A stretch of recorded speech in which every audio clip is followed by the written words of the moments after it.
Kapitel 2. Als die Frau im Halbdunkel hinter der Tür vor mir steht, hebe ich instinktiv meinen Bergsteigerpickel. Unflüssigkeit und weiß der Teufel was noch für Unrat tropft von der Spitze der Waffe. Ich bin panisch. Hinter mir scheinen die Soldaten auch schon etwas gehört zu haben, denn wie aus weiter Ferne höre ich noch Ketten von dem befehlshabenden Leutnant. Mir bleiben nicht mehr viele Möglichkeiten und die Panik riecht mir den Rücken hinauf wie eine fette, bösartige Spinne. Die Frau handelt, bevor ich mich überhaupt entschieden habe. Sie nutzt den Moment, in dem ich kurz nach hinten blicke, um das Wort Ketten aufzuschnappen und hat sofort erkannt, dass diese Typen mit mir in Zusammenhang stehen. Ebenso muss sie verstanden haben, dass sie ihren Toten nicht mehr schnell genug hinter die Tür zerren kann, um dessen Spuren zu verwischen, ohne dabei einen so großen Radau zu machen, dass die Soldaten auf sie aufmerksam werden. Sie rennt an mir vorbei und sprintet in die Dunkelheit des Tunnels, dabei so lautlos, dass ich mich frage, wie sie das macht. Ich bin verschwitzt und immer noch panisch, weil die Frau mich ebenso gut hätte töten können und das nur, weil ich eine Sekunde lang nicht aufgepasst habe. »Vorsichtig, ihr Idioten! Wenn hier Tote oder Menschen sind, müssen wir sie eliminieren«, bellt der Leutnant. Ich höre ihn nun deutlich und Taschenlampen leuchten bereits gefährlich nah in meine Richtung, können mich allerdings mit ihrem Schein noch nicht erreichen. Selbst wenn. Für die Soldaten könnte der Schemen, den sie maximal erkennen könnten, auch nur bedeuten, dass dort ein Toter vor ihnen steht. Ich gehe langsam in Richtung Ende des Tunnels, die Richtung, in die auch die Frau lief. Die Fremde ist immer noch die bessere Option als der sichere Tod oder die Hinrichtung, die mich in der Kaserne erwartet. Die Soldaten bewegen sich zwar langsam, aber sicher. Sie wollen kein Risiko eingehen, ich ebenso wenig. Doch so leise wie die Frau kann ich mich nicht bewegen. Dazu kommt, dass ich meine Taschenlampe nicht einsetzen will, denn das Licht würde mich verraten. Hin und wieder stolpere ich über etwas. Weiß der Teufel, was das ist. Fühlt sich weich an. Manchmal hart. Könnte alles sein. Besser nicht drüber nachdenken. Mein Magen ist kurz davor, sich vor Panik umzudrehen. Ich muss ihnen nicht nur eine Spur aus Kotze legen, der sie folgen können. Dann stolpere ich über etwas mit einem hässlichen Geräusch, knalle der Länge nach auf den Bauch. Voller Schock schaue ich mich gehetzt um. Dann legt sich eine verschwitzte und leicht klebrige Hand auf meinen Mund und mit einem Ruck werde ich unter oder hinter irgendetwas gezerrt. »Halt's Maul, Mann«, knurrt mich die dunkle Frauenstimme an, direkt an meinem Ohr. Ich spüre, dass feiner Speichel mein Ohrläppchen benetzt. »Du rührst wie ein Scheiß-Elch.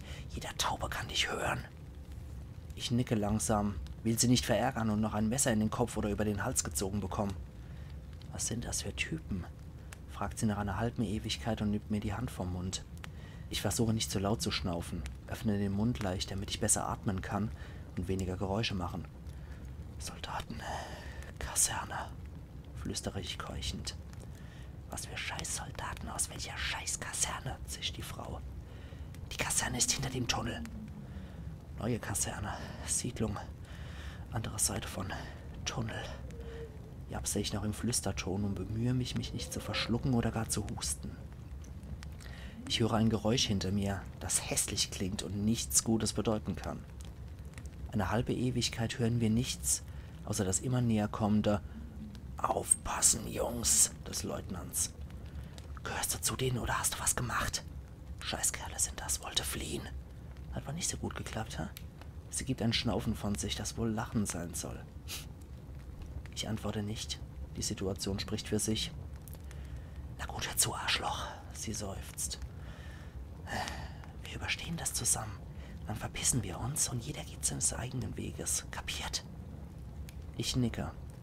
Sie scheint es zu spüren und es genügt ihr. Glück gehabt. Normalerweise trifft man da draußen nicht auf solche Leute. Ich komme allerdings zu keinem weiteren Gedanken mehr darüber, wie scheiße die Leute da draußen sind. Denn jetzt sehe ich, wohinter ich stecke.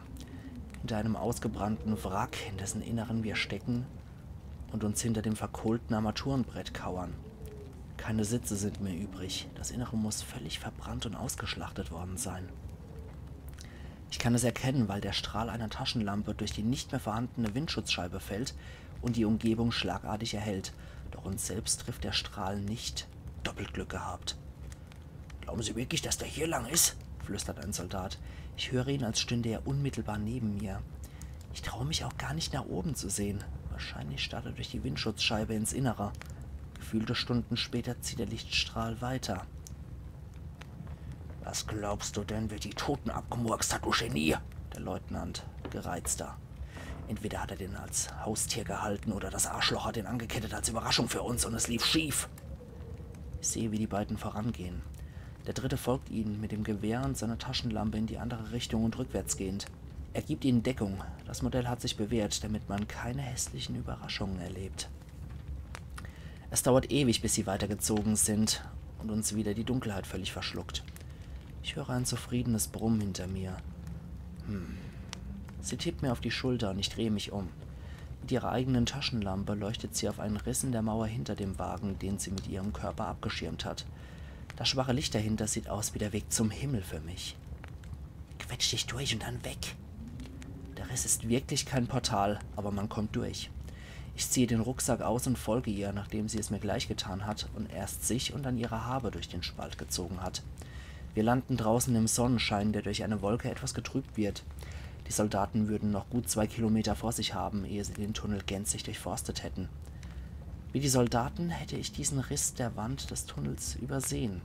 Vermutlich entstanden, als das Auto ausbrannte oder explodierte und etwas mit ordentlich Schmackes durch die Wand gerissen wurde, jedoch nicht so auffällig, dass man das Sonnenlicht gut erkennen könnte. Da die Sonne auf der anderen Seite des Risses steht, wäre das Licht erst abends, wenn sie untergeht, durch diese Spalte sichtbar gewesen. Die Frau hat offenbar gute Augen, besser als die Soldaten und ich. Und jetzt jeder für sich, kapiert? Die Frau sieht mich mit kalten Augen an. Erst jetzt erkenne ich sie richtig. Die Haare kurz geschnitten und dennoch filzig. Die Haut schmutzig und ungewaschen, ihre Kleidung schlammverkrustet und abgetragen. Sie stinkt nach altem Schweiß, Blut und ungewaschenem Körper. Sie stinkt nach dem vollen Programm. Mensch in seiner Reinform.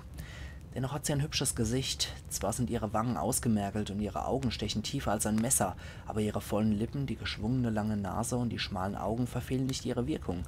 Hinter dieser Maske aus Schmutz und Dreck steckt eine hübsche Frau. Ich krame aus meinem Rucksack eine Dose mit Chili. Man sollte sein Glück nie herausfordern und seine Schulden immer bezahlen. Danke. Ich reiche ihr die Dose. Sie betrachtet es, als würde ich ihr eine Dose mit brennender Hundescheiße geben. Ihre Messeraugen schweifen zu mir, dann wieder zu der Dose. Sie nimmt es wie ein wilder Hund, den man füttern will, ganz langsam, und fixiert mich dabei mit ihren Augen. Ich nicke nur. Dann nimmt sie die Dose ganz an und stopft es in ihren Rucksack. Sie nickt ebenfalls. »Wohin gehst du?« frage ich sie. »Wollte dahin, wo du herkommst.« Sie verzieht das Gesicht. »Schlechte Idee. Die Siedlung heißt die Kaserne und so ein Arschloch, das sich selbst Kriegsherr nennt, leidet sie. Die Soldaten sind sadistisch und gut ausgebildet. Mach's lieber nicht.« Ich deute grob in die Richtung. »Wie sieht's auf der anderen Seite aus? Da wollte ich eigentlich hin.« Sie gibt ein lauteres Schnaufen von sich und verzieht mit bitterer Miene die Lippen zu einem hässlichen schiefen Grinsen, das trotzdem irgendwie hübsch wird. Blutbad City. Da haben mal Menschen gelebt, aber als ich durch bin, sind die Toten durchgebrochen. Hab die Schreie aus der Entfernung gehört und bin durch, als die Toten die Lebenden zerrissen haben. Konnte leider nichts mehr abstauben. Also fällt die Richtung auch flach, denke ich laut. Warst du schon da? Ich deute auf den Hügel hinauf, direkt vor uns. Da ist nur Wald, soweit ich weiß. Totengebiet. Sie zuckt mit den Schultern. Mit den Toten kann ich umgehen, die Lebenden sind die eigentliche Gefahr. Ich nicke hinter mich zu dem Spalt, aus dem wir kamen. Sie nickt zustimmend. Dann trennen wir uns später, folgert sie und geht den Hügel hinauf. Ich folge ihr. Soll ich dich weiter Arschloch nennen oder hast du einen Namen? Fragt sie mich, als wir oben sind. Mir eigentlich egal. Draußen sind fast nur noch Arschlöcher unterwegs und ich bin bisher immer an irgendeins geraten. Ist nur fair, wenn mich dann auch jemand so nennt, der zur Abwechslung mal keins ist. Sie bellt. Es soll wohl ein Lachen sein. Woher willst du wissen, dass ich kein Arschloch bin? Du hättest mich im Tunnel abstechen oder mir das Bein brechen können, damit die Soldaten mich fangen. Sie runzelt die Stirn. Nicht meine Art. Du hast nicht aggressiv gewirkt, sondern als würdest du Hilfe brauchen. Ja, ohne dich würde ich immer noch durch den Tunnel rennen wie ein Nilpferd. Wie bist du eigentlich so leise unterwegs? Ich schaue instinktiv zu ihren Füßen. Sie trägt abgerissene, filzige Pantoffeln. Ich glotze nicht schlecht bei dem Anblick und nun bin ich es, der gedämpft lacht. Lieber nicht so laut. Die Soldaten könnten immer noch in der Nähe sein, von den Toten mal ganz zu schweigen. Sie verzieht ihre vollen Lippen wieder zu einem Grinsen. Lachte nur, aber so ist man leiser unterwegs. Muss doch die Hölle sein, damit durch Wälder und Matsch zu laufen, merke ich an. Man gewöhnt sich dran, entgegnet sie mit den Achseln zuckend. Du willst nicht wissen, wie meine Füße darunter aussehen. Ich will es wirklich nicht wissen. Ich merke ebenfalls, dass sie keine Waffe am Gürtel trägt. Nicht einmal ein Messer, Das ist mehr als ungewöhnlich. Normalerweise trägt man immer eine Waffe, selbst in Siedlungen tragen die Menschen Waffen. Als ich sie darauf ansprechen will, ob sie eventuell versteckte Waffen trägt, höre ich ein Knacken im Dickicht und sehe jemanden dahinter. Ich spüre, wie sie mich von hinten greift und meine Arme festhält. Mit einem Tritt in die Kniekehlen zwingt sie mich dazu einzuknicken und hält mich dennoch eisern fest. Zeit genug für ihren Komplizen, mir Machete und Bergsteigerpickel abzunehmen. Als ich den Kopf hebe, sehe ich dem Kerl direkt in die Augen. Es ist ein Mädchen, sicher nicht älter als 15. Der ist in Ordnung, aber wir bringen ihn doch erstmal lieber zum Chef. Die Frau hinter mir schnauft wieder belustigt. Das Mädchen zieht mir einen Sack über den Kopf, der nach Gülle stinkt. Ich bin doch wieder in ein Arschloch geraten. Ende Kapitel 2.